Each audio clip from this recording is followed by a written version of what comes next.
যে আজকে দেশনেত্রী বেগম খালেদা জিয়া মুক্ত হয়ে তিনি চিকিৎসার জন্য লন্ডনে গেলেন এবং গেলেন রাষ্ট্রীয় মর্যাদা নিয়ে।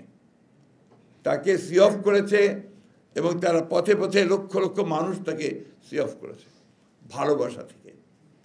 এবং তাকে যেভাবে আন্তর্জাতিকভাবে তিনি যে সম্মানটুকু পেয়েছেন, কোথাও বাধা পেতে হয়নি আমাদেরকে। আমরা যেখানেই বলেছি যে এটা আমাদের দরকার, সাথে সাথে করে দিয়েছে, ভিসা দিয়েছে। ম্যাডামকে নিয়ে যাওয়ার জন্য কাতারের আমিরের প্রতি আমি আমার কৃতজ্ঞতা জানাচ্ছি যে তারা একেবারেই কোনো পারিশ্রমিক না, অর্থাৎ যেটাকে আমরা বলি রেন্ট না নিয়ে তারা এই অ্যাম্বুলেন্সটি দিয়েছেন এবং খুব দ্রুতভাবে দিয়েছেন।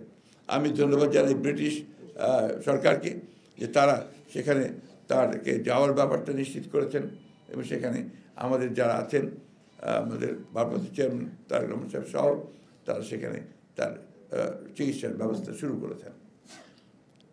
এবং ওটি আমি যে বললাম, আমার কাছে যখন এরা তারিখ চাচ্ছিল তো আমি একটু দেরি হচ্ছিল, আমরা চেষ্টা করছিলাম যে এটাকে আরও বড় আকারে করা যায় কিনা। যাই হোক, সেটা সম্ভব হয়নি।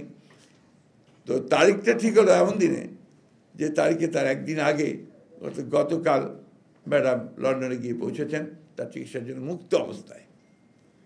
এর চেয়ে বড় প্রাপ্তি ওদের আর কি আছে? যারা লড়াই করেছে,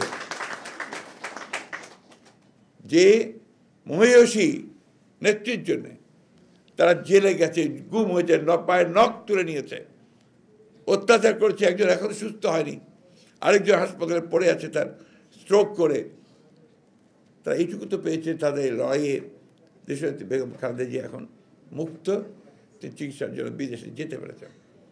আমাদের ভারপ্রাপ্ত চেয়ারম্যান সাহেব তিনি মুক্ত হবেন অল্প দিনের মধ্যেই পুরোপুরি কেস থেকে, তিনিও এসে আমাদের মাঝে উপস্থিত হবেন ইনশাআল্লাহ।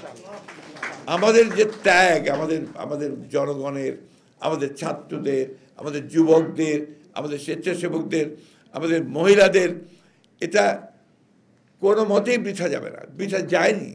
আমরা তো অন্তত ফ্যাসিবাদকে সরাতে পেরেছি, তাড়াতে পেরেছি, তাই না? শুধু এইখানে আমরা যেন কোনো হীনমন্যতায় আমরা না ভুগি।